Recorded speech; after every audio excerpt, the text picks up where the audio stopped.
We're gonna start off today with a strong one. A little ASMR action.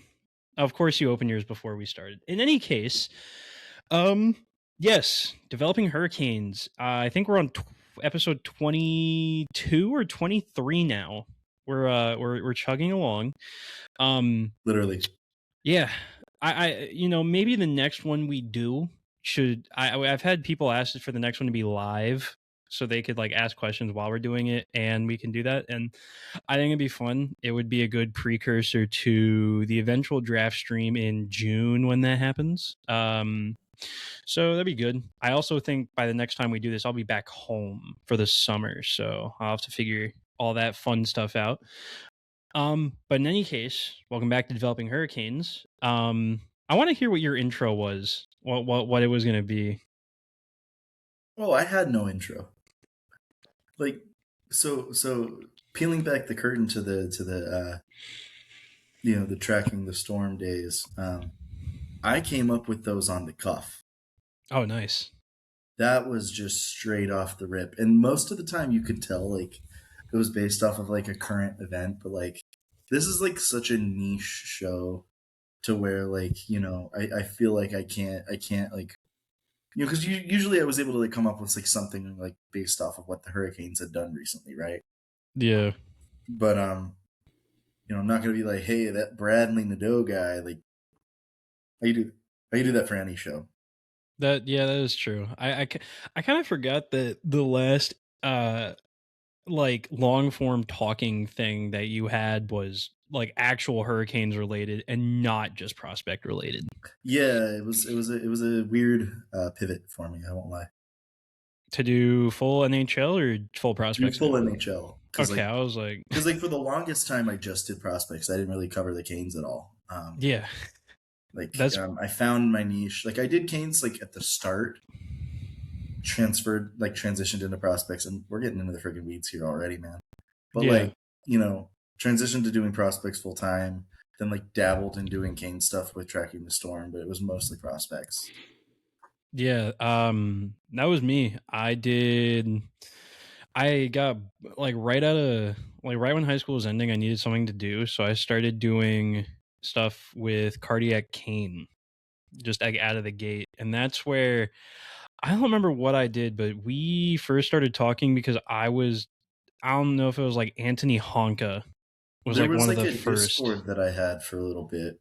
Oh, I don't remember that at all. I think. Yeah. Oh, and I was like, "What?" We watched Massimo Rizzo Denver tape and Ryan Suzuki Wolves tape right after an injury. Yeah, I vividly remember the Rizzo one. Yep. Because I remember you struggling to try and get it to work, and it was funny.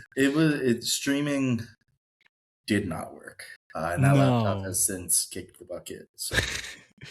Yeah, and then we just started talking after that, and eventually it kind of led to us becoming friends. I think we're friends now, at least work acquaintances. All right, the heart. So yeah, now that we've eclipsed run number 1 of the podcast, or rant number 1, I should say. Oh, this wasn't a rant. Today? We've only done. I'm all right, I've been busy. It's at least for my personal life, where I'm in final season for a lot of my classes. This will probably just go out tomorrow morning or tomorrow afternoon at some point, so Thursday. Because I want to get it out before the weekend, because I have 16 thoughts this weekend, and that will probably be the majority of what we talk about here. But at least for the 16 thoughts, I know it'll reach a larger sum of people. So yeah, I'm final season. I'm extremely busy. I got one last final tomorrow, I think. That's my last in-person final, and the rest is just going to be online. And you guys do finals early.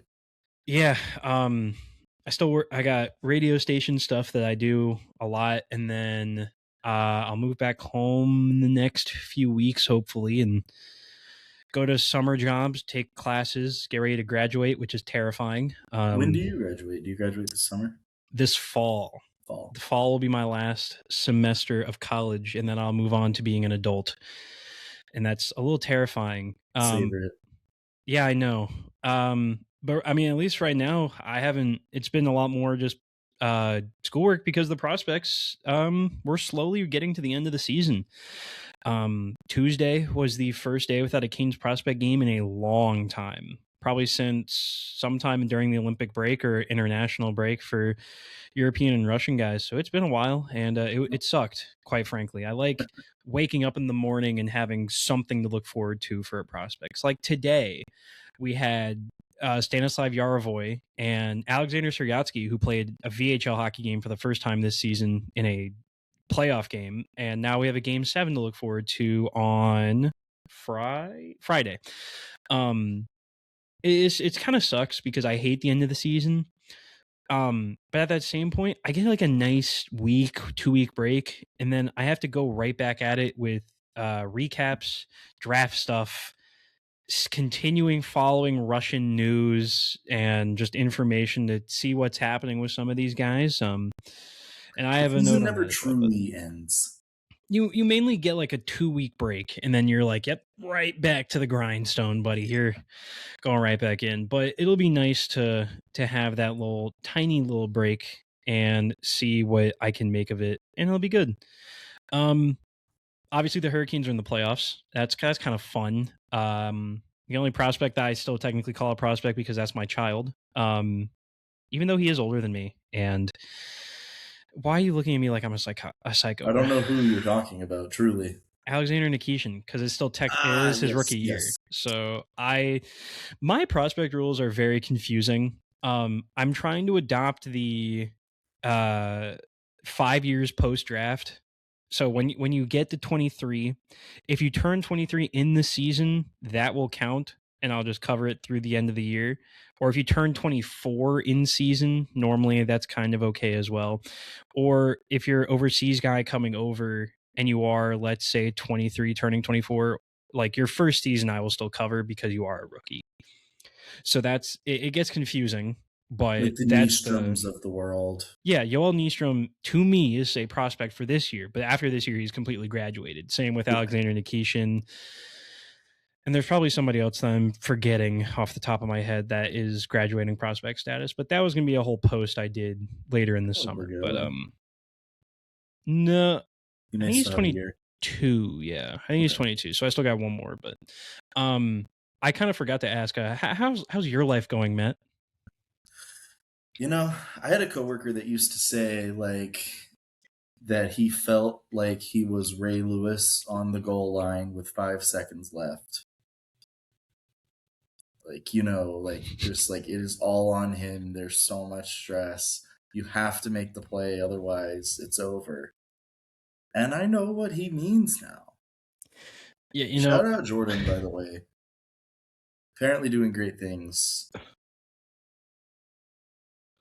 The coworker.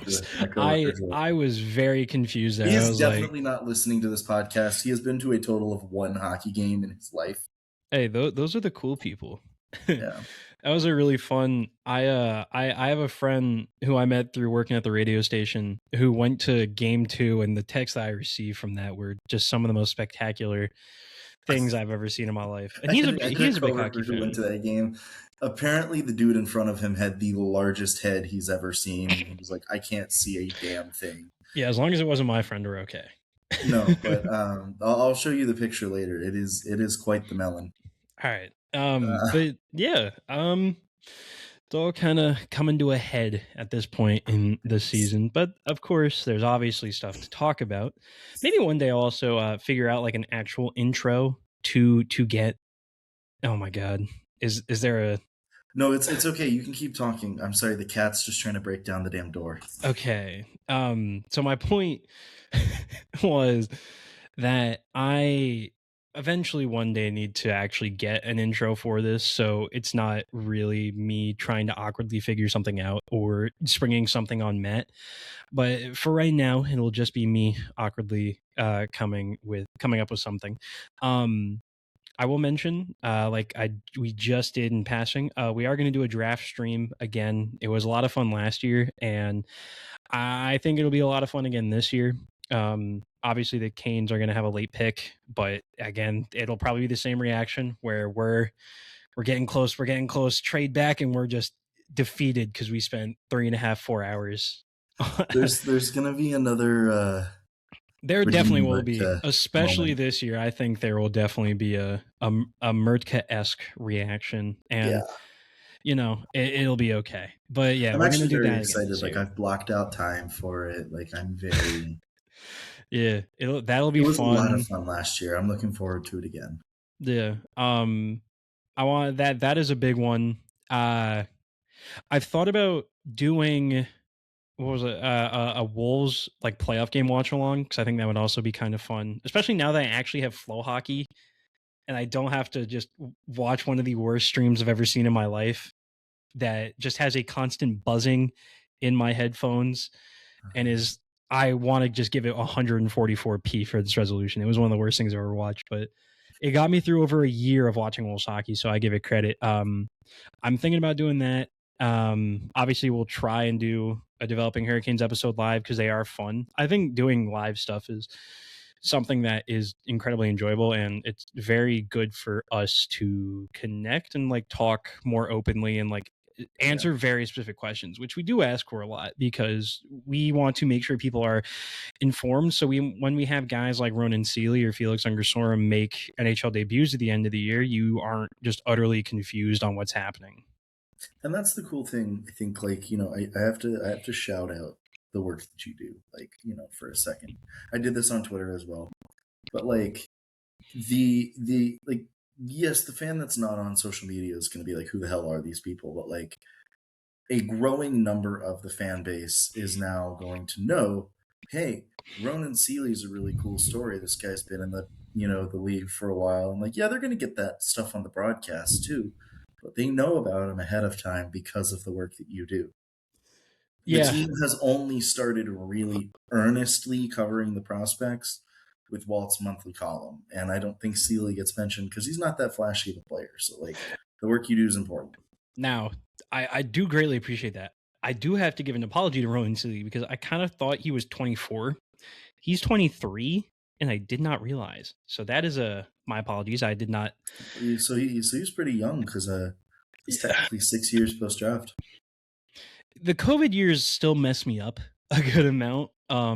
Because it looked like I was having a schizophrenic episode when I was talking about Seeley for World Juniors. When I was like, I vividly remember him being paired with Owen Power, but then I looked on everything and it was like, no, it was Olin Zellweger, and I was like, okay, I vividly remember Owen Power, and then I look multiple times and somebody tells me like, no, you're right, he did play with Owen Power at the World Juniors before it was canceled.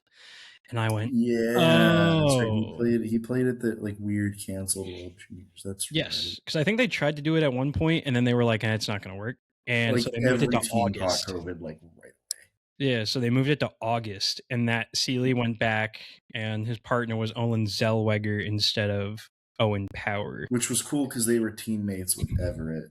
Yeah. But yeah, Ronan Seeley was just a cool story overall. I'm happy that he made his NHL debut, and I He have actually did pretty well. He had a couple really key blocks. yeah, him and Felix did very well, and I was very happy with both of their performances. And a lot of the other young guys looked not a lick out of place, and that's mainly due to the first point we're getting into, which is another thing that I'm going to see about making happen in the summer because I think it would be fun. And he mentioned he wanted to do it. I'm going to leave that a secret though for now. But the main thing why all the Wolves players don't look a lick out of place in the NHL when they get called up is because their head coach, Spiros Anastas, and we're saying head coach, the interim tag has been dropped.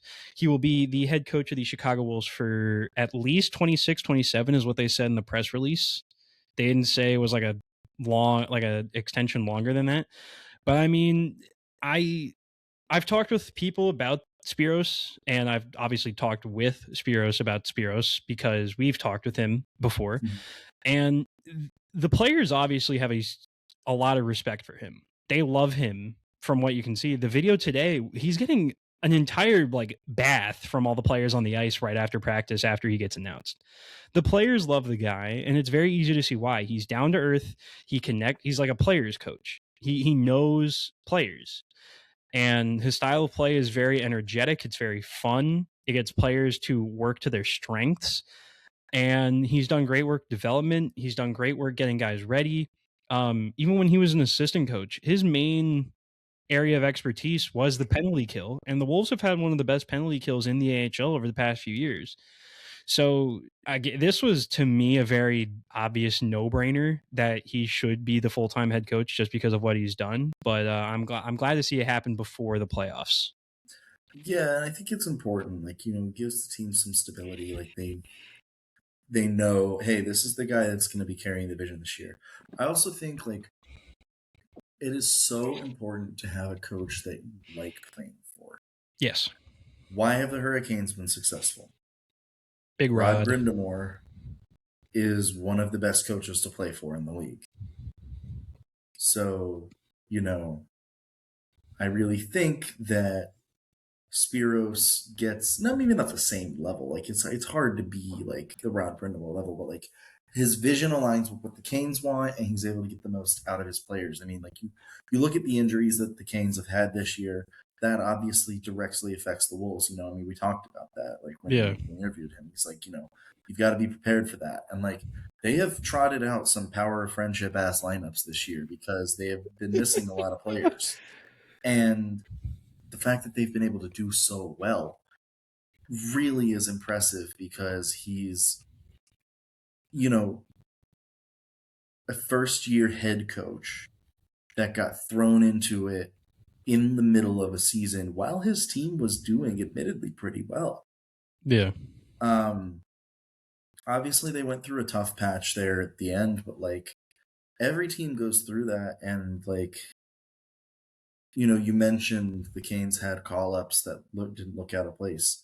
Yoel Nystrom, Charles Alexis Legault, Felix Ungersorum, Ronan Seeley. Ronan Seeley is a guy who was just like a, fringe AHL, like not fringe AHL, but like, like a middle pairing role player in the AHL. The fact that he was able to come play an NHL game and not look out of place at all, that's really a testament to the fact that like Spiros' system aligns with the Canes, and so it's an easy transition for these players.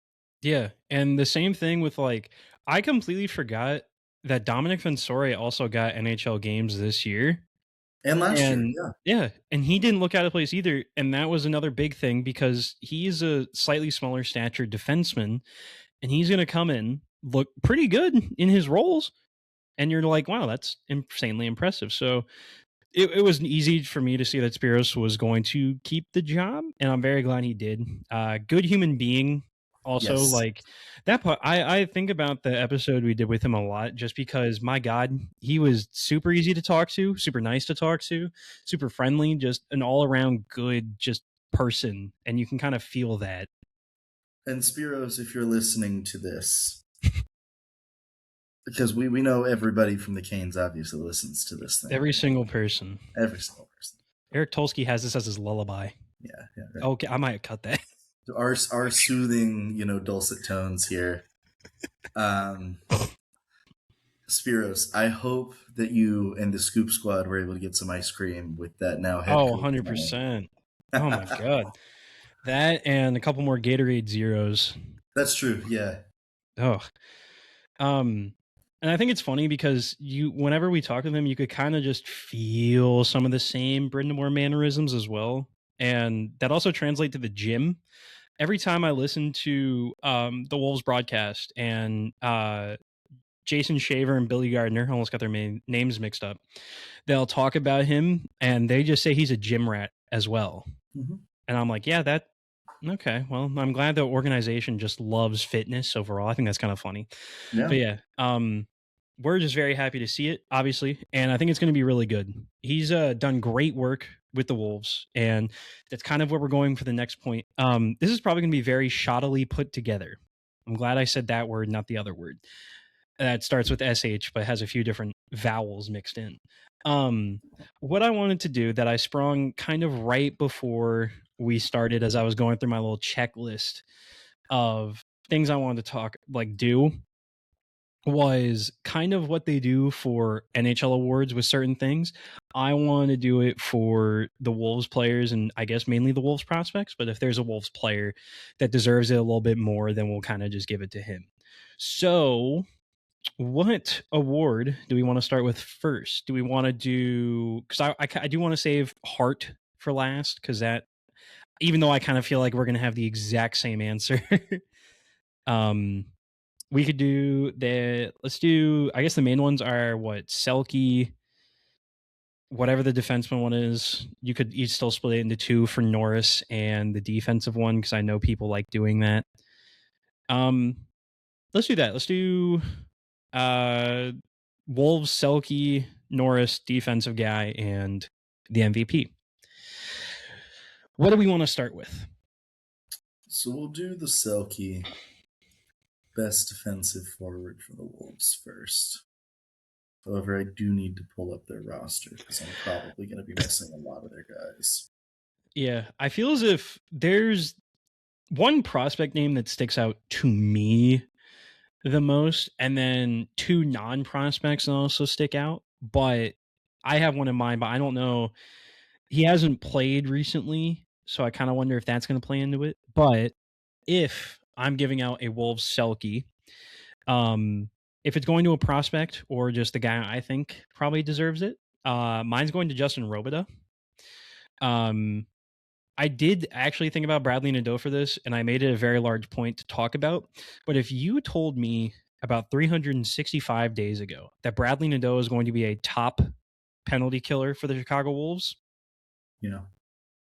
And you would also tell me that Bradley Nadeau is killing penalties at the NHL level, I think I would have been in a straitjacket at that point. Yeah. No disrespect, I just did not think that was going to happen. But my God, he's turned into a very, very effective penalty killer. Yeah, but I'm still going I Justin definitely Robida. agree. I'm going Justin Robida just because he does the harder work as a center on the penalty kill, and when Nadeau isn't there, he is still just doing it effortlessly, and he's done it for a little bit longer. Yeah. If it's not going to a prospect, genuinely, Skylar Brindamore, Josiah Slavin, one of those two. So you and I are on the same wavelength here. Like, my prospect choice was Robida, with Nadeau being the most improved defensively, I would say. And then my non-prospects were going to be Slavin and Brindamore. Like, Yeah. Very much the forward. Like, Brindamore's the AHL version of his dad, and Slavin is the forward version of his brother at the AHL level. Yeah, and I give Skylar Brindamore a lot of credit. He honestly has turned into much more of a guy that you could see being a consistent NHL fourth line guy over the past 2 years, which I'm going to be frank, I didn't think, but watching his performances end of the year this year, I was like, okay, this guy really doesn't look too out of place comparatively to like the other fourth liners in the game for either team. And I was like, okay, sure, that's cool. Yeah. So do we want to do the Norris first, or do you want to do the defensive one first? Because I think the defensive one is going to be a lot harder.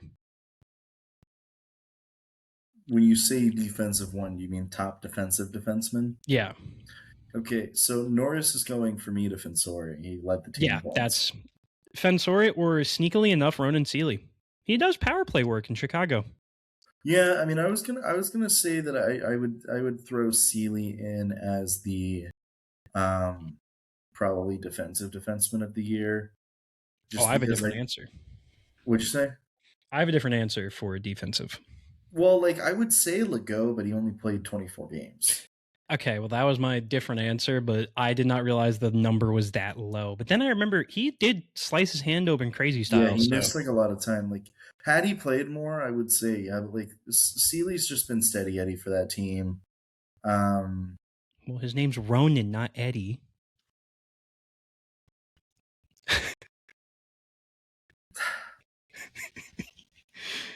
Yeah. Oh man, I need a few more of these. Anyways, like, Nystrom had a great year, and I actually think, like, if he hit the 40 game mark, he was at 37. If he hit the 40 game mark, I probably would have put him as the defensive defenseman of the year. But yeah, Seeley is the leader of that blue line. I think is impressive there. So those are my picks for Norris, and I'm just going to piggyback directly off you.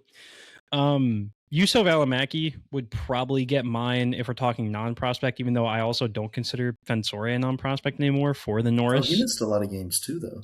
He's still hurt, but I think, do not quote me, he could be back for game 1 next week, which is coming up, and that'll be really fun because I'm continuing to see more Charles J. Serrato propaganda posted by the Chicago Wolves. Yeah, they've been I posting a don't lot know if about they'll him. use him, but I'm not giving this a Windhorst. No, we're not doing the summer of Windhorst is later. That's not a Windhorst moment. But yeah, that I would still go Sealy defensive, Fensori, the Norris. Honorable mention Valimaki if he played more games, because Valimaki was a killer top power play guy. Yeah, he was almost a point per game. And now we come to MVP. And I feel as if this is the easiest one, even though the others have been really kind of easy. This one's like, you don't even really have to look. You just know the three names. Well, I guess 3 names, but if you do like 3 different names, I'd probably go Justin Robita as second. Bradley Nadeau is third, just because Robita, more production, more games for the Wolves. And then probably the easiest MVP you will ever give out in your life, Felix Ungerstorm. That is the Chicago Wolves MVP to me, without a shadow of a doubt. They're like, you are not, if you're a young forward, and you triple your AHL production in 1 year. More than triple. Yes, he went from 20 to 66. So you do that. Plus, you're starting to kill penalties. You're getting used as a power play quarterback from time to time.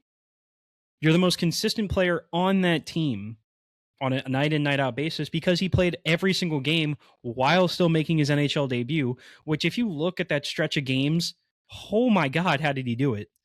Because 3 games for the Wolves, 1 day break, NHL game, AHL game the next day. And even better, the Wolves broadcast, Felix was asked if he wanted to sit out. He said no. He wanted to play in that game, that last AHL game, to hit the 72 game mark. That's a player right there, man. So this to me was incredibly easy. Felix Ungerstorm, to me, is far and away the Chicago Wolves MVP for 2026. Yeah, I thought pretty hard about this. Like, I think Felix is the choice. I think Nadeau, when he was out of the lineup, how bad that team looked offensively Fair enough, outside of Felix was very telling. Yeah, So I think that Nadeau is the number 2 for me. Robida's up there though. Like, I just feel like the impact and the threat that these guys have, like, Felix to me is unheard of. Like the development, and he's still not. He still can't legally drink for 5 months. That shot of Malort will be coming, buddy. Don't worry. That's disgusting. It's a Chicago staple. I'm sorry. I know. But so I think that if Felix can continue to be the guy that he showed he could be this year, that like the Hurricanes are so happy. Because I legitimately think like this is a guy that has unbelievable upside. Like the quote I got from a scout was like, it's gonna be really weird until it works. It's not gonna look good. Once it works though, it's gonna look really good. Yeah, and it just we saw took a it year. This year. Like, it looks really good. Yeah, it took a year and playing wing all year instead of some That's some a huge fun factor too. Yeah, also getting started early. He got started early, production wise, and got the confidence. And a lot of it, I know Spiros mentioned it, but getting bigger in the weight room and becoming more confident in board battles. There's somebody that I follow on Twitter who I also know that you follow, that is one of the big Felix Ungerstorm supporters. Her biggest thing is board battles. and coming out of board battles successfully. Like, your work on the boards will be such a big way to tell if you can be successful in North America early on. And that's probably the thing Felix has gotten incredibly good at, is handling board work, like getting on the boards and not being afraid of contact and coming out of board battles with the puck. That is one of the biggest things you can do, and it's worked. I think that's Yeah. great.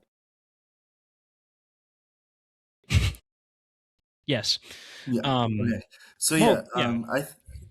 so I don't really have any other. I mean, I think another like team MVP could be considered Caden Primo. I mean, he was really Yeah. good this year in net. If you're Like, not doing it prospect related, my God, that guy carried that team. But also, Miftahov did come on at the end of the year. I will give him a lot of credit. He did have a lot of great showings toward the very end of the year. yeah, But Primo was. I don't think Mitahov. I think he's back in Russia next year. Well, I didn't say any of that. I just wanted to give him some props for playing I good. know. I'm just saying. I just think eh. I'm just saying it because his last 3 games came in relief, or started against Milwaukee, 20 save shutout. Came in relief of Pyotr Kochetkov against Rockford. 9 out of 10 won the game. And then came in relief again for Pyotr Kochetkov and a 19 save shutout against Grand Rapids. So again, I just want to give him some credit. End of the year, he did look really good. But yeah, Primo was by far and away the best Wolves goalie this year, and he 100%. definitely won them a good amount of games. So yeah, Chicago was just awesome this year, and I'm very excited to watch them in the playoffs, because if they can get past Texas, they've had Grand Rapids number all year. They have at least they're at least the team that I think could beat Grand Rapids in the Calder Cup playoffs. Yes, and Grand Rapids just got a lot of reinforcements as well, because the Red Wings suck. The Red Wings are hilariously good, and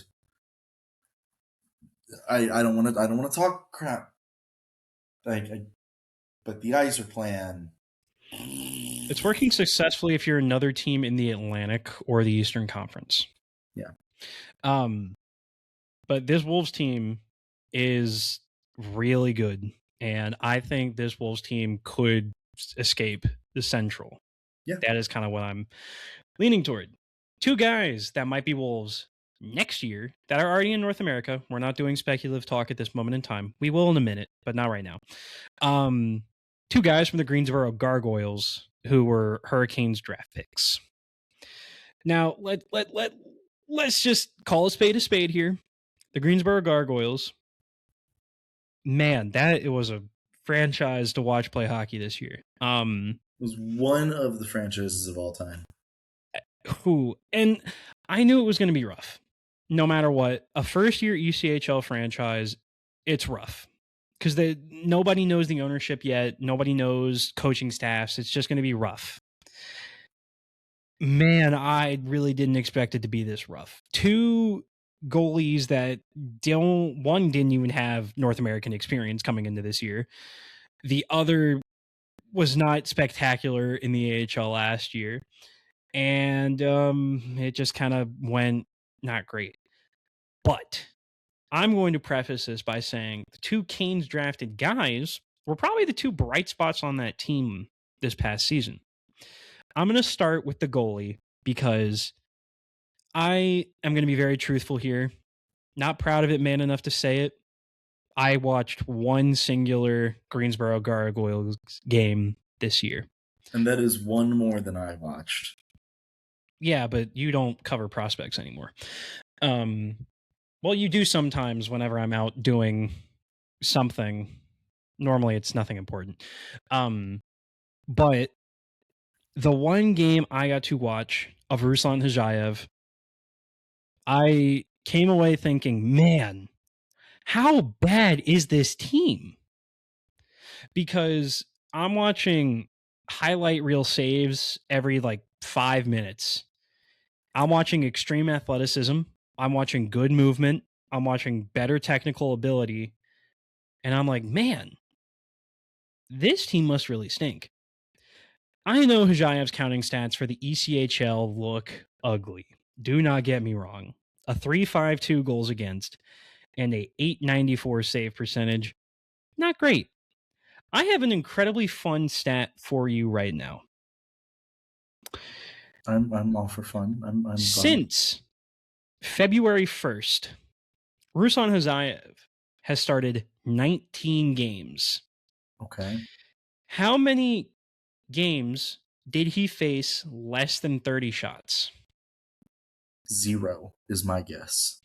Well, I like the pessimism, but the answer is 3. He went 3 games in 2 months facing less than 30 shots. I knew it wasn't going to be great. Yeah, that's I don't really know what else to say. That's really bad. But Hazayev to me looked very improved. Last year in Chicago, it was a lot of if he gives up a goal, the confidence is gone. The technique is going to be a lot looser. It's going to become more aggressive in net. It's just going to become wild. The game I watched was kind of lucky because he only gave up 1 goal, but it took a lot. It took a genuine turnover at like 3 feet in front of Hazayev for him to give a big goal. It was a locked in game, and that's what a lot of his games looked like. Was just him being unbelievably good, Yeah. and the Gargoyles around him just being not great. So the short explanation is please don't read too much into his counting stats this year because he did as much as he physically could. No, That's a guy. It's a first year team that's got mostly like bad college free agents. That's a guy who I think should be one of your AHL goalies next year. And I think I'm going to call my shot on April 22nd, 2026. Ruslan Hazayev is going to post his best North American year in the AHL next year. If he goes back to Russia before that, I was going to say something not PG. I will just go, F myself, I guess. Yeah. I think next year is going to be a really good year for Ruslan. That's what I'm getting at. Yeah, I think it will be too. I mean, like, I think he's got the confidence, like, he's going to play for a better team next year. And I think that he's in a better place. Like, I legitimately. Did he die? No, like, I think he's in a better place mentally. Okay. And, like, from the stuff that, because, like, I follow the Gargoyles. Like, I saw the stuff they were posting, and I'm like, yeah, that's a good save. Why is the defensive coverage that bad? Yeah, it was bad. What in the world is going on here? So like, I think getting him on a team that actually has an actual, pro defense will be helpful. Yeah. Another guy on that on that Greensboro team that played a lot better than what the team actually did, Bryce Montgomery. I also didn't realize Bryce Montgomery played almost the same amount of AHL games as ECHL games this year. Yeah, he was up for a long time when the Canes had all their defensive issues, like injuries. So yeah, Bryce Montgomery's good. He's not bad. He is like the perfect defenseman you want when things start to get a little out of control. He's gigantic. He skates decently well. Hyper physical. He's a good shutdown presence. Yep. There is some offensive skill in the game. You see it from time to time. He'll take a really nice like move from the blue line and get close. And I'm like, okay, I see it. But no, Bryce Montgomery's good. And that's a guy who also, like Ruslan, I would think plays a full season AHL next year.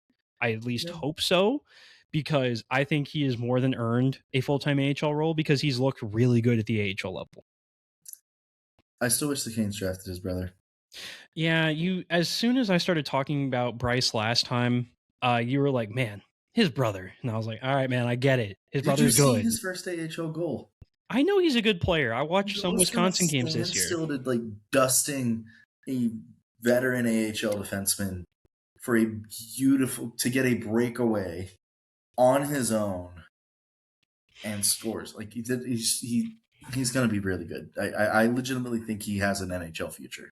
I Anyways, also like Blake Montgomery, the Ottawa Senators prospect, but we also don't like Ottawa right now. So sorry to say.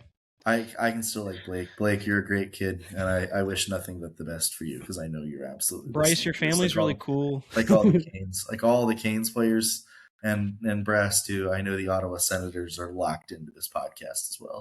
Oh yeah, no, we're the talk of every NHL team, buddy. I don't know if you know that, but no, I've met Bryce one time. It was training camp 2 years ago. I was waiting to do an interview with either Felix or Charles, and I'm waiting outside the locker room, and Bryce comes off the ice and just without any sort of me prompting it or whatever, he just goes, "Hey man, how you doing?" Like just introduces himself to me, and I was like, huh. He's one of the nicest people I have ever met. Off that one interaction and off what I've seen from like Greensboro media and stuff like that, he just seems like the chill, coolest dude you'll ever know. So Can I share? And people have probably heard this Bryce Montgomery story, but yeah, go ahead.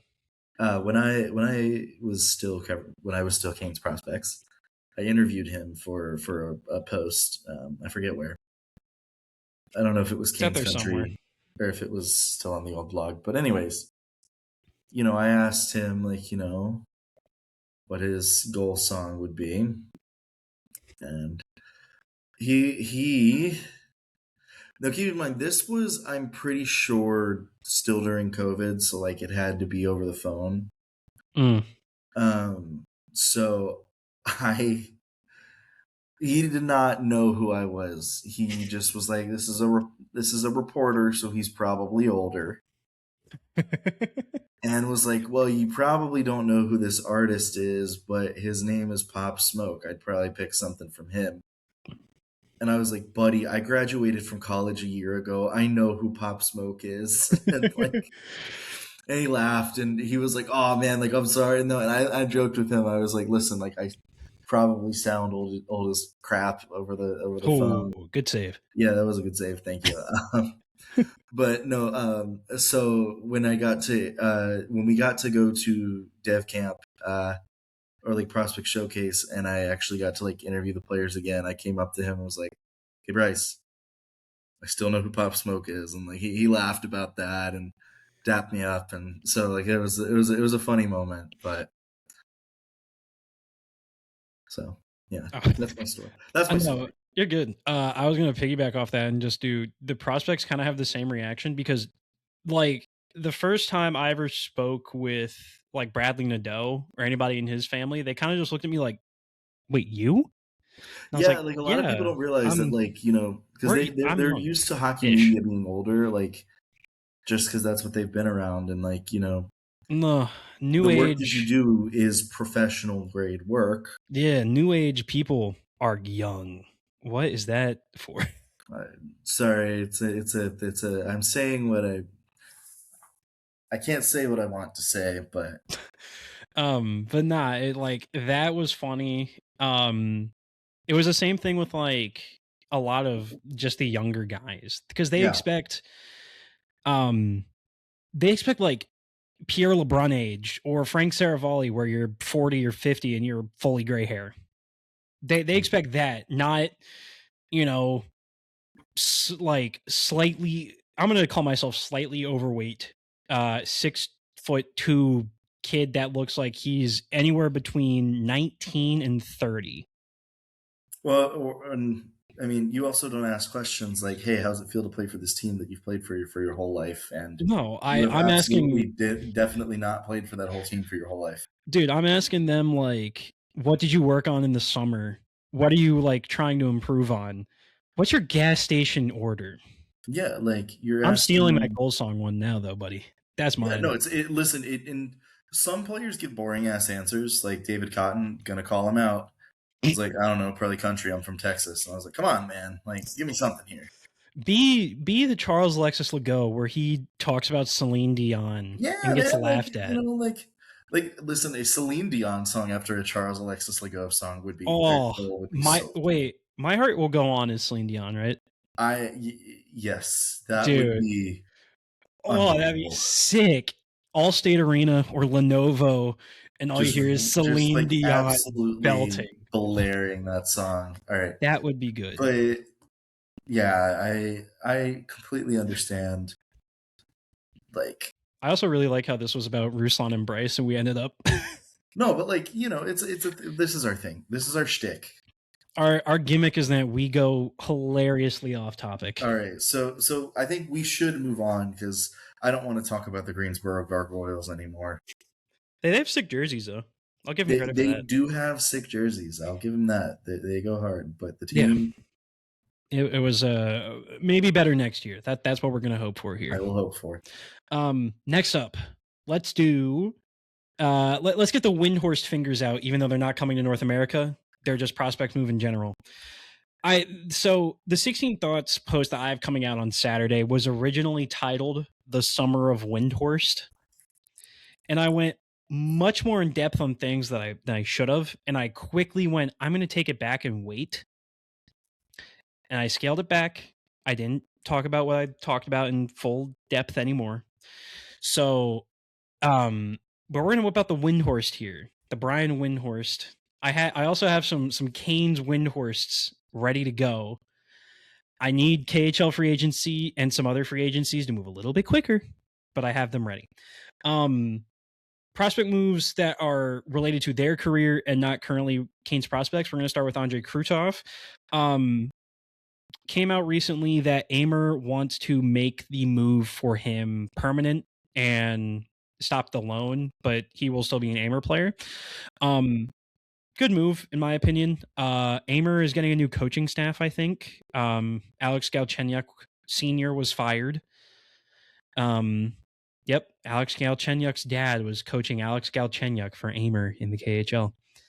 And Kirill Slepets. Let me make that abundantly clear. Shout out Kirill Slepets. It makes sense to me. He was a really solid player for their middle six, kind of. He was second and third line center. He was second and third line winger. The team seems to like him. He's done a lot of work, shockingly enough, for Amer Academy. He did some stuff for their 2010 group a few weeks ago, and recently he just did some more stuff for their much younger group, and I think that's really good. I think it makes sense. I would kind of like to see it happen because at that point, I know for a fact he's going to get consistent KHL time, and heck, they might keep him at center, which is something I'm a little interested in at this point. Yeah, for sure. I think the more, even if he's on a crappy team, the more KHL ice time, the better. Yeah. And then the other move, which I didn't, when talking about this guy's season ending today, I didn't directly mention it because I wanted to drum up ever so slight interest in the article I have coming out on Saturday. Noel Franzen is, his contract is up with Farjestad in the SHL. His team, Karlskoga, just lost in the Hockey Allsvenskan final to get promoted to the SHL. He was good in their last game, but that's different. He looks to be moving on from Farjestad and going to Ilves in Liga. I made a joke that somehow every team has a Canes prospect on it. Luke Henman on Ilves, by the way. Former Canes prospect. Also a really nice interview. Good. That seems to be a thing. Honestly, I think it's a good move. He kind of seems like he needs a fresh start. When he came back to Farjestad in the middle of the year when Cam Abbott took over as head coach, he played like 2-3 games, immediately got sent back. I was kind of like, yeah, that might be the moment of like, it probably needs to be a fresh start, and it seems like he's going to get it now. I think Finland's top division is definitely decent. I think it's kind of maintained its level. It's probably a comparable league to the Allsvenskan.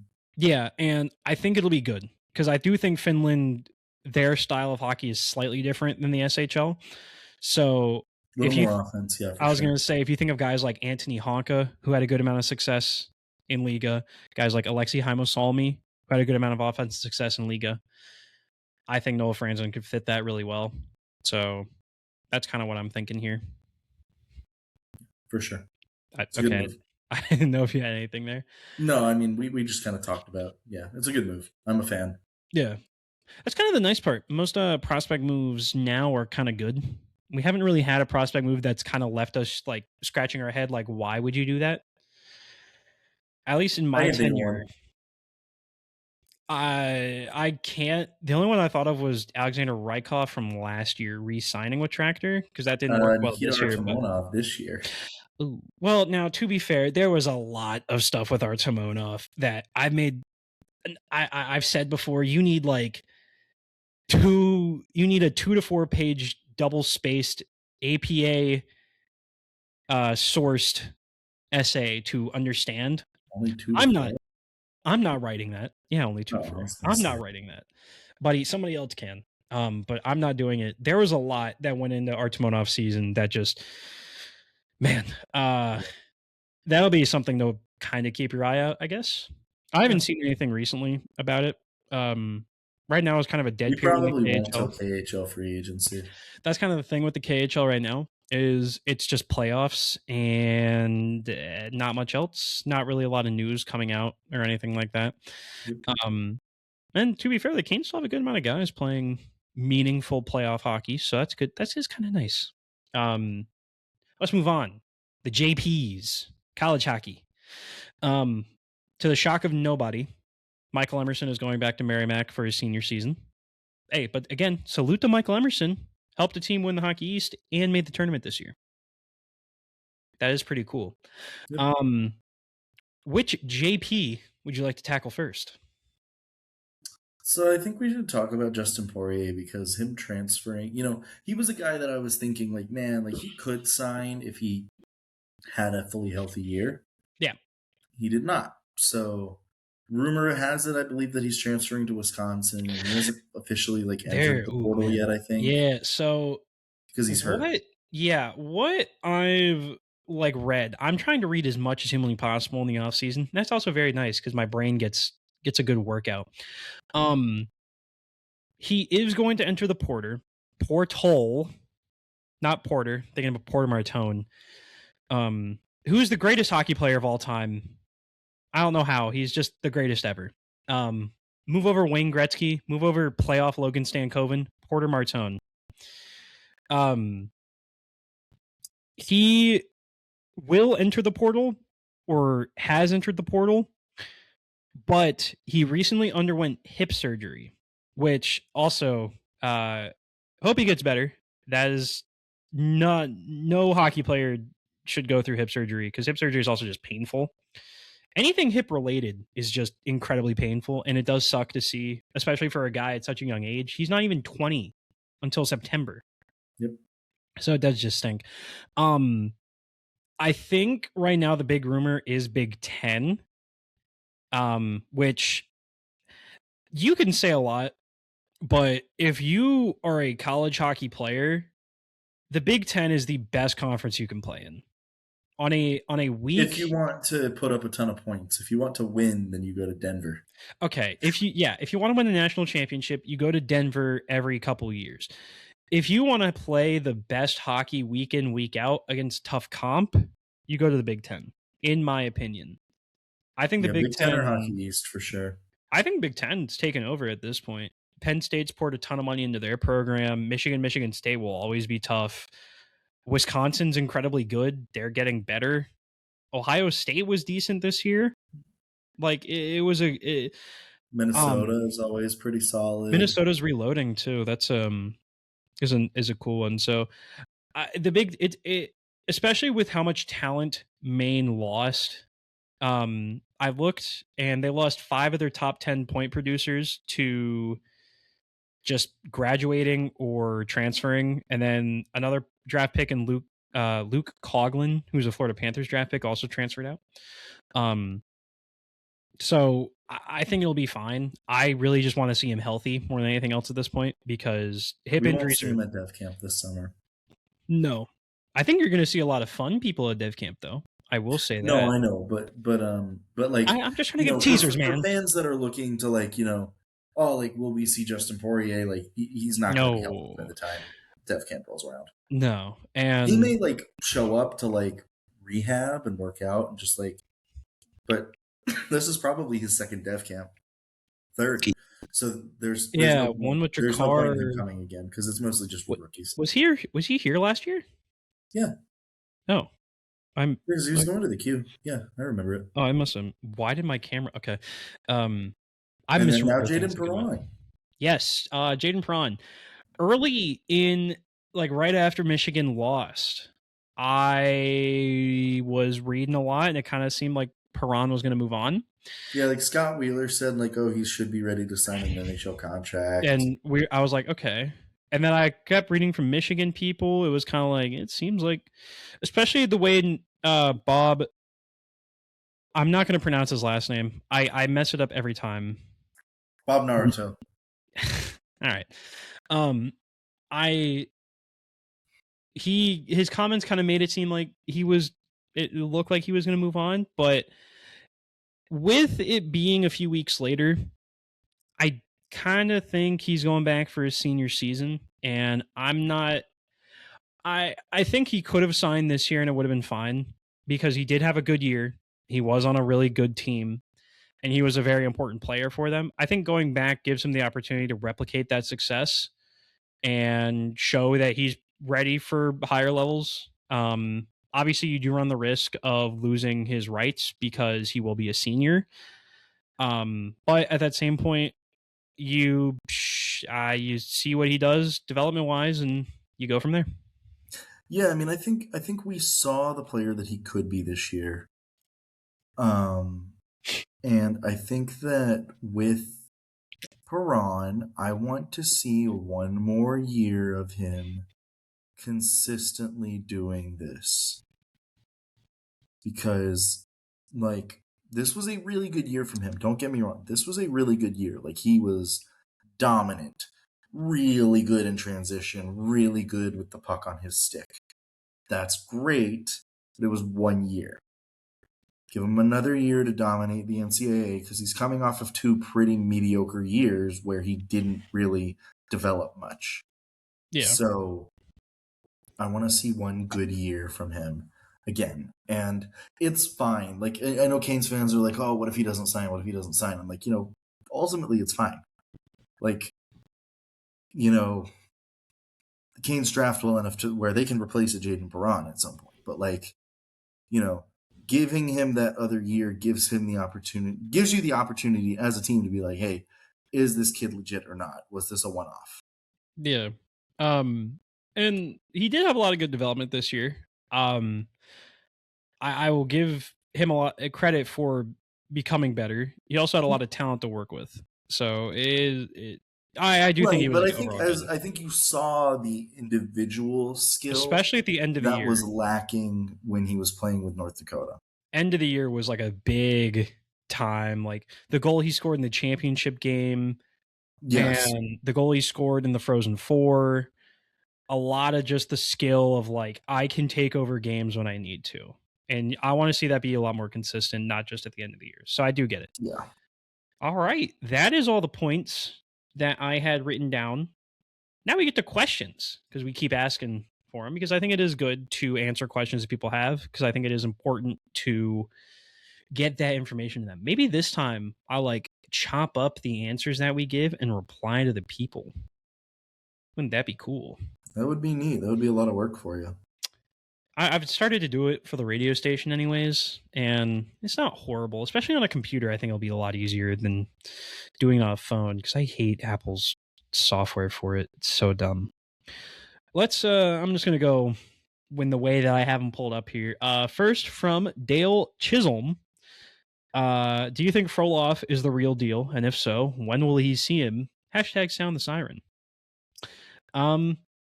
Personally, yes, I think Frolov is the real deal. I also think it's really early to say that because he has played 9 games this year. Now, I will say he has been the backup, so it is nice to see him healthy. Mm-hmm. But 9 games this year in your draft +1 stinks. It's not great. But there's like Fyodor Kochetkov numbers. He was also hurt. So no, I know. I'm being silly. It is somewhat understandable. I think he's still far and away the best prospect in the system when you're talking from a goalie standpoint. And maybe he gets in one game for Spartak Moscow down their little playoff run if their starter has a bad game or something. But I also would not be shocked if I'm not going to put the Windhorst fingers up because I have no idea.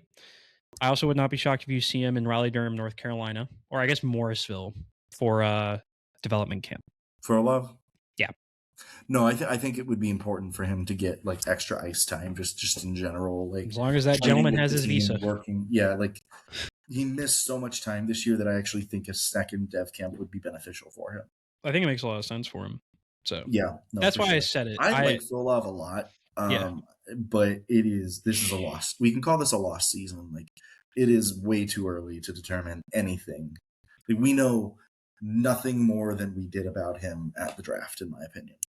Yeah, I am going to start skipping questions though because I had these two are like these two are basically the same. At least who they're both from.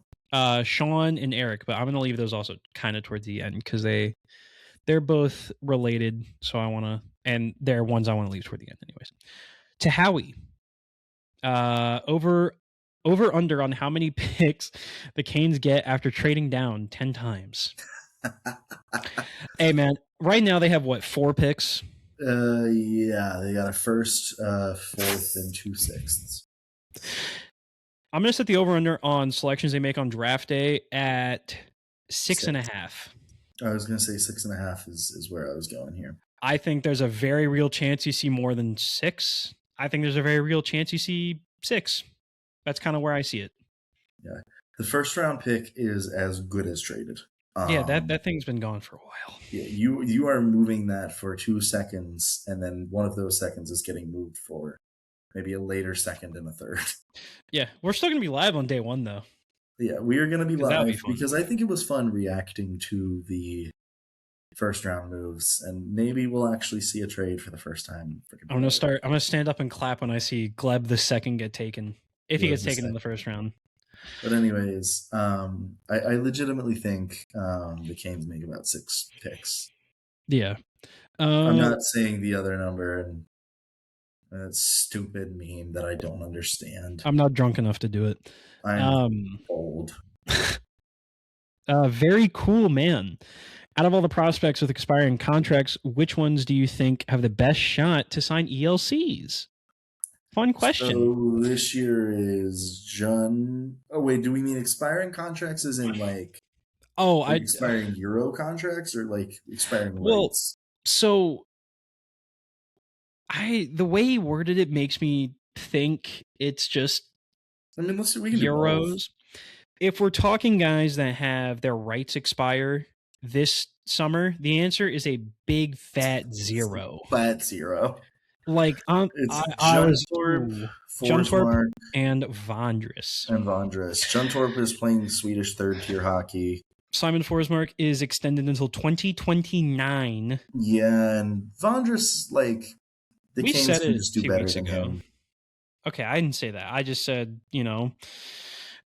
he could probably get ECHL games, but I also wouldn't be shocked if it's 0. So yeah, that's why we're going 400-pound 0. Yeah. No, I think out of the guys that have like expiring deals, this is the Windhorst in me. The Windhorst. I have 3 players that I've listed in the 16 thoughts. Can I take a guess as to who they are? I think you know all 3 already, but Timur Cole. That was one of them. Fyodor Avramov. Wow, man, I can't believe you know this. Wow. Alexander Rykov. What? Dude, 3 for 3. Wow. It's like we've talked about it for 2 months. It's like we've talked about it for quite a while. Let me explain. Cole got passed up for KHL opportunities multiple times and I'm going to just put stuck. Actually, I'm not even put quotes around it. He was stuck in the MHL this year, getting just an absurd amount of game time. Yeah. Fyodor Avramov, my God. First up, Sochi's already having money problems as it is. They haven't paid out salaries in 4 months from the latest reporting from 2 different Russian sources, which is why I'm confident in saying that now. They haven't paid salaries in like 4 months. So we don't even know if they're going to be a team next year. They might get Vityazed, where they just get taken out to pasture and told wait 5 years and get your money up. Rykov, I can honestly see staying in Russia with a different team. At that same point, I think it's now. It just feels like now. At this point, it's now or never. Like you need to know. I wouldn't say never just because he is still young.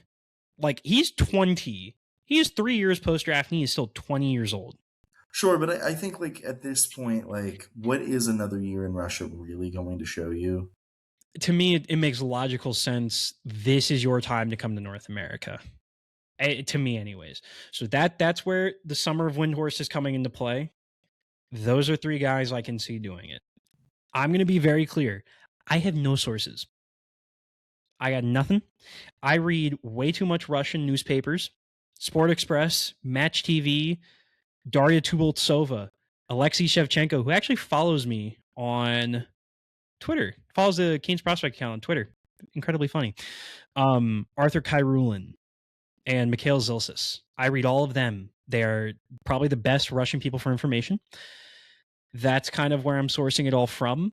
And I'm also going off vibes.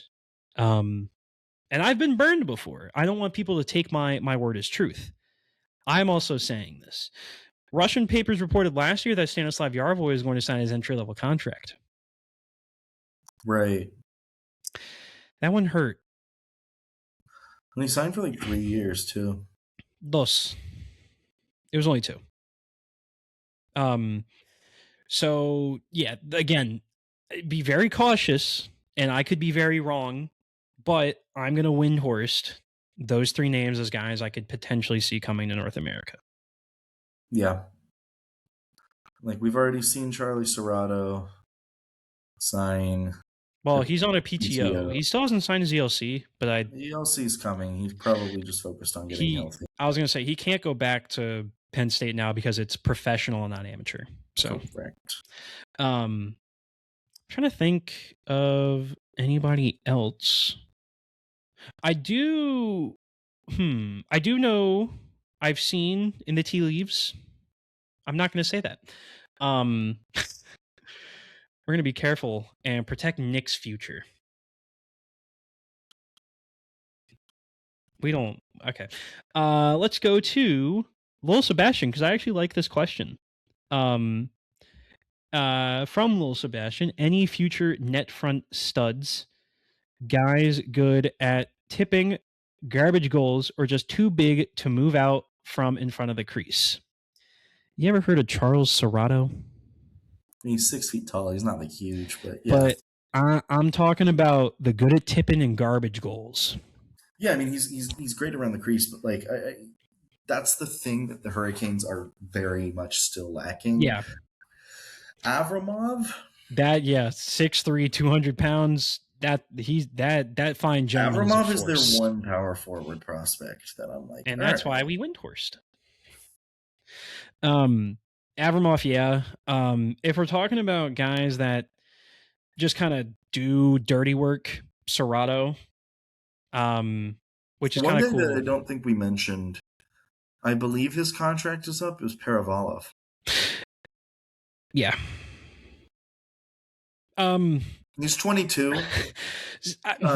So he just turned 22, actually. So, like, I don't know, but, like, man, like, you gotta salvage that 2022 draft class somehow. Ooh, yeah, we talked about that 22 draft class with each other recently, because we were talking after the Sealy and Felix debuts. Like, with that Sealy class, you had Jarvis, Nikishin, Vasily Ponomarev.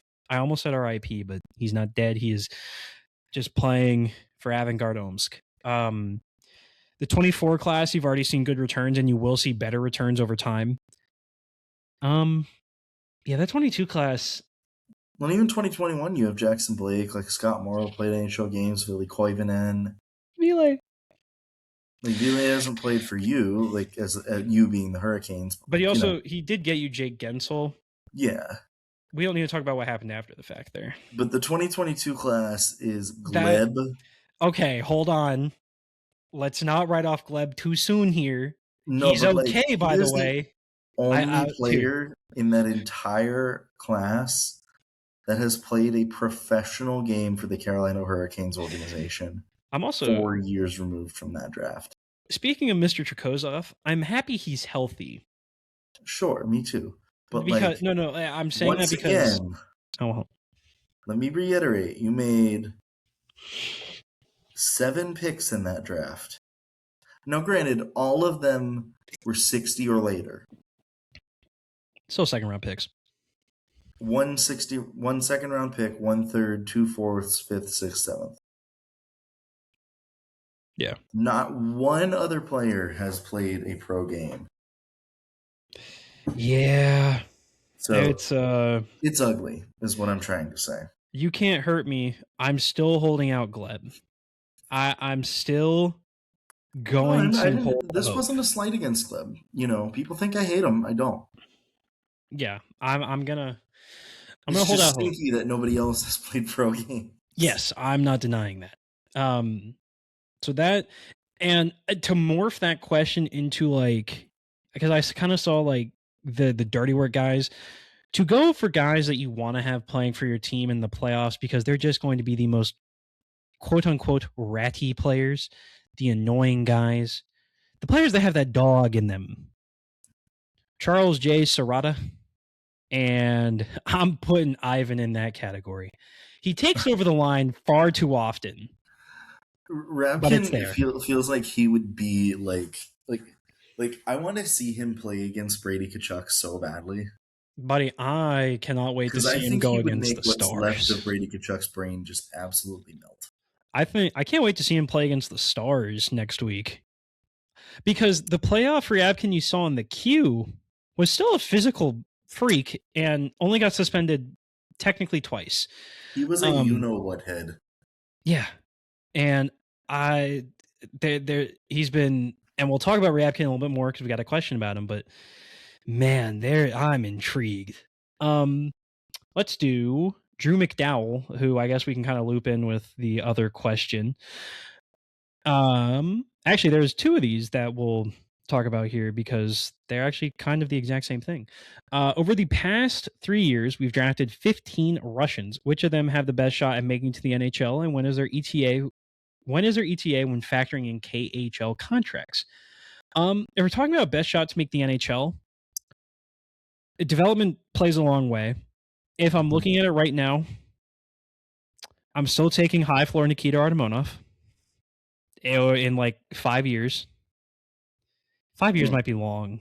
Yeah, 5 years is long. 2 to 3 will Sure. go there. And it's just because he's a high floor player. The ceiling it's kind of like an earthquake and your house shrunk a few inches. Or a tornado came through and just ripped the roof off your home.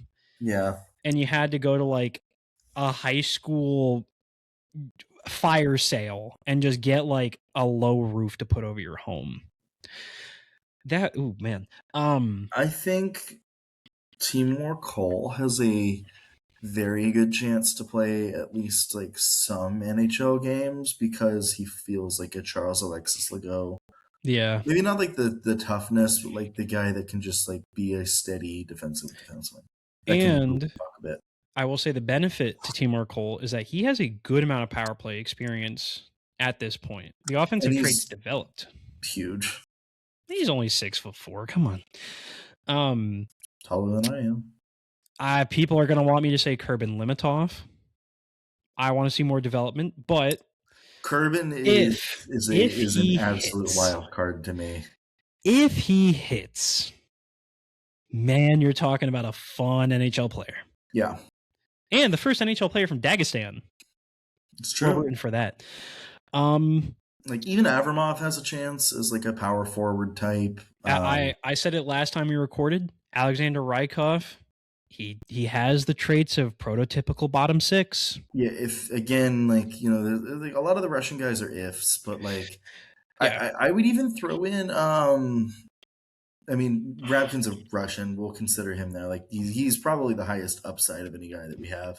I would throw in Alexander Siryatsky though. I was about to say good year in the KHL. Hadn't talked about Siryatsky.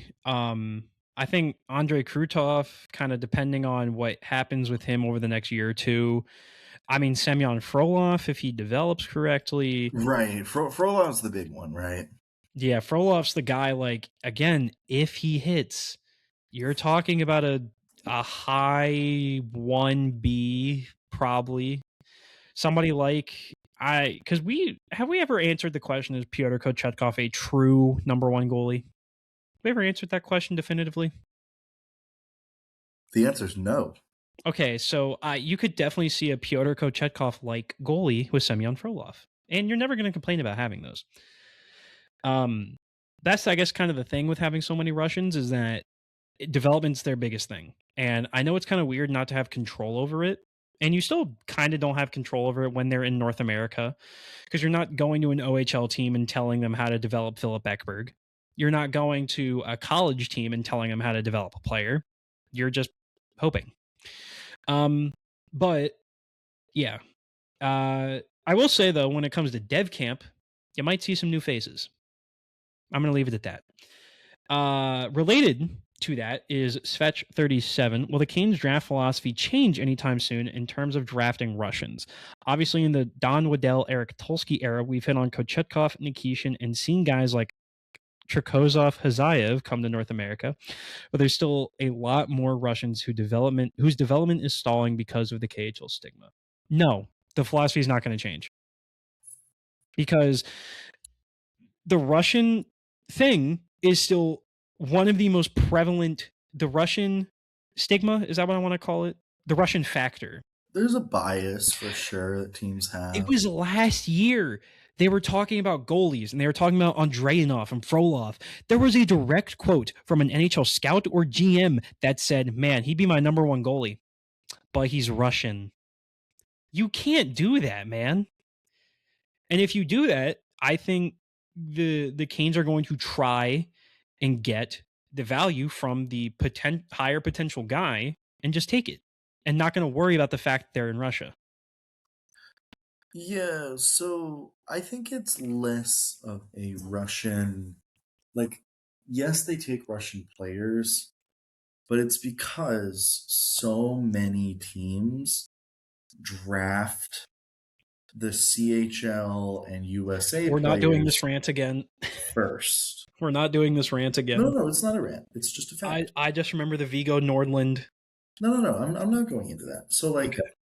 if the Canes like a Russian player, say they have him, like, and then again, NHL boards, like, if a player's like 30th on their board, like, that means he's probably not getting drafted. Yeah. Or, like, if he's 30th on their board, he's probably like a 4th or 5th round pick, like, realistically. Mm-hmm. Truly. So, like, if they've got a Russian 30th on their board, he's probably still going to be available in the 5th or 6th rounds just because nobody takes Russians. That was kind of a weird example, but like, people were hyping up Kurbin Limitov, like the media and scout people, like public scout people, were hyping up Kurbin Limitov in the first round. And that's why public scouts, like, I have a huge respect for them. I'm just saying, You cannot take public hype is very dangerous because a lot of people get focused on the, oh my god, this guy's got an elite, like, he's really fun. That's got to mean he's good. It's the Connor Geeky syndrome. now to be fair, Connor Geeky is playing NHL games, and he's Sure. continuing to play NHL games. I am just saying that a lot of people had Limitov high 30s and low 20s, and he ended future up considerations ranked him 25th. Elite Prospects 33rd. Dauber ranked him 42nd. NHL Central Scouting ranked him the 9th best European player. And where did he go? 69th? He was I think he was drafted 67th. It's another funny joke, but man, I wanted the repeat. It wasn't funny at the time. It was very much a nothing pick, and then the youngins made it funny. Yeah, no. I still don't get the main. To me, I don't think the philosophy will change. Like, they're going to draft the best players available, that they, like, because at the end of the day, like, Carolina's done a good job of drafting. Why would they change it? They've consistently found like you take 2022 out of the equation. Like in the past decade, they've had one other bad draft. And that was 2016. And even then, their 2 first-round picks played NHL games, just not. They weren't great. Suzuki and 2016. That's way too late for way too early. 2019, they got Kochetkov out of that. I still consider that a win, despite him really being the only NHL player. Who was 2016? 2016 was Bean and Gauthier. Wow. Oh, 2017, you got Geeky. There was also Rocket Natchez. Richard winner. 2018 was obviously Svechnikov and Drury. 2019 Kochetkov. 2020 Jarvis. Yeah. Okay, that makes sense. So yeah, in the past decade, they've really had and again, 2024 and 2025 is still way too early to tell. But we gotten at least one NHL player pretty consistently in the draft. That's good. I wanted to before we move on, I want to see, because I know I had this pulled up. I think it is early to tell with 2020. Oh wait, no, I'm thinking of 23 for some reason. Never mind. I thought 24 they already had a guy, but they have not yet. My apologies. Let's move on. Where am I going to go? How about Sean Smith? Ivan Ryabkin, how has he been back in the AHL? And will he play with Charlie Serrato? Ryabkin's actually been good. He's been a lot more controlled in a lot of things. That first weekend he was back, he was with Gleb and Nikita Pavlichev. That line was probably the Wolves' best line overall for 2 games. It was really good. They were connecting on a lot of plays. Back checking was good. Forward checking was good. They connected on crazy goals. It just looked good.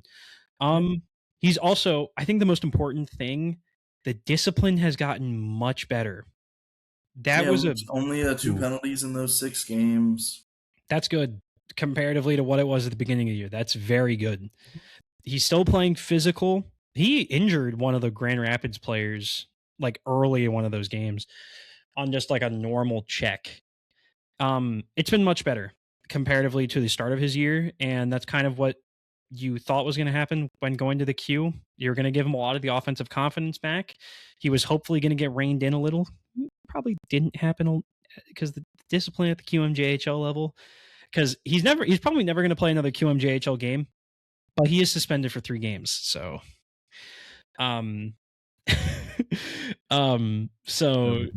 but he has been better in the AHL, and I'm looking forward to the playoff run that he'll have and a full year next year in Chicago being a center. Will he play with Serrato? Buddy, Serrato's going to have to play first. That is true. I've tried talking with some people and trying to figure it out, and they've basically went, yeah, I have no idea. So I was like, Serrato, all right, cool. When healthy, I think will play because he will make that team better. Yeah. I don't think it'll be high in the lineup, but because you're gonna, if I had to bet, your top 2 centers are still Suzuki, Philp. You're gonna run Nikita Pavlichev as a center, and then you run Ryabkin. But I actually like Ryabkin on the wing right now. So, but I do think Serrato, I am praying to God Serrato plays before the end of this year. And I think it will happen. But it does stink that he hasn't gotten into a game at this point. So, yeah. I quit my boring job. Spectacular name. Under the radar Chicago Wolves player who we might see at some point on the Canes roster next season. So I guess this year was Seeley. I never really saw him playing for the Hurricanes, and that was just because I just didn't think it would happen with the Canes. I thought he probably would have gotten his NHL debut at some point. I just didn't think it was going to come in Carolina.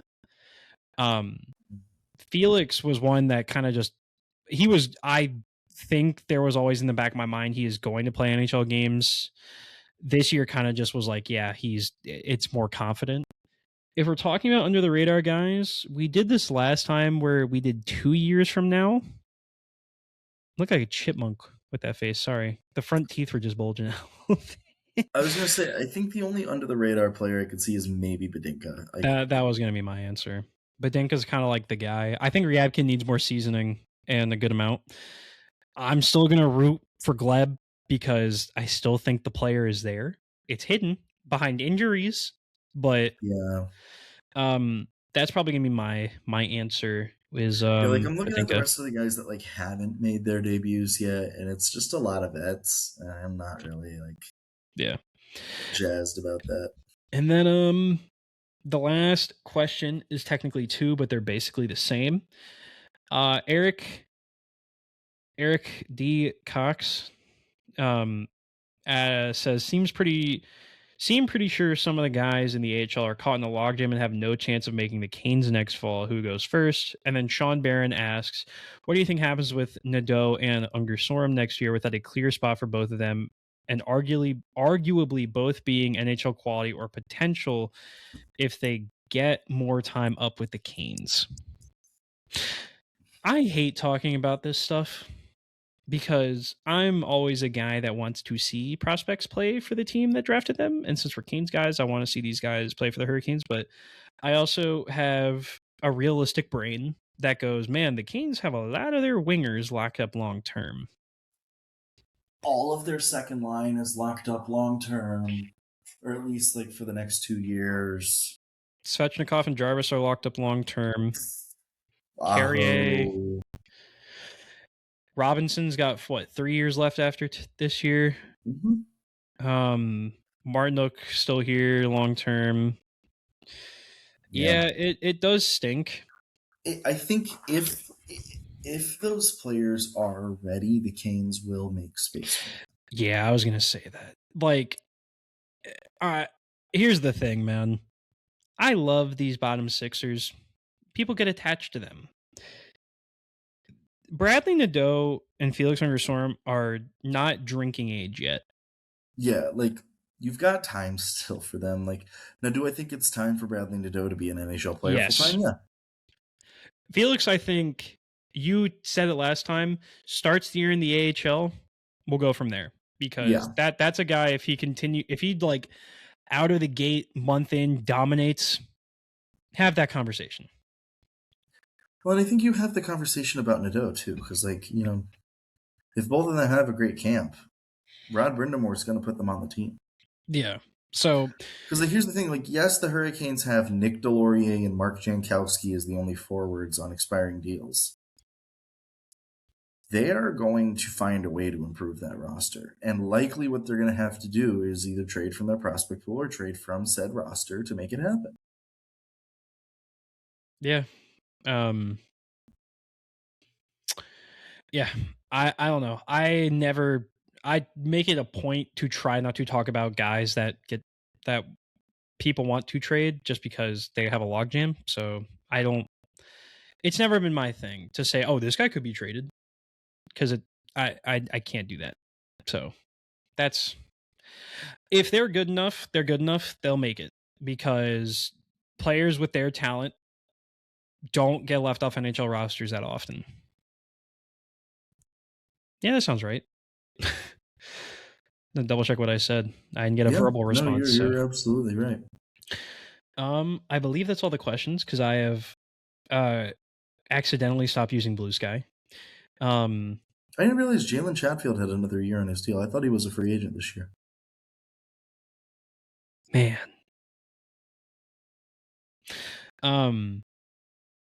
So I don't have questions from there. I need to start using the Instagram more, because as I've learned, that Instagram has crazy motion in Russia specifically.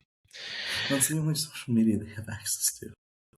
They have access to others, but for some reason that one, and I know the reason, but that one just has crazy motion. But that is all the questions. That is all the talking points. I don't think I have anything else. I've got nothing more. And we went we actually got no draft questions, which I think also lends itself to not. That'll come as we get, probably honestly next month, and next month is going to be a tough month for us to record, by the way, just so you know. Is it just because there's going to be nothing going on? I am in Florida the first week of May, then the next week I'm home, and then the week after I am on a cruise. Oh, so you're ditching. Okay. So we'll record that like second week of May, but yeah. Okay, that'll be fun. Yeah, that's all we got. Thank you for listening. Yeah, we'll try and record again soon. And since this is coming out on Thursday, 16 Thoughts Saturday, and I'm pretty proud of it, even though I probably overshare what I need to.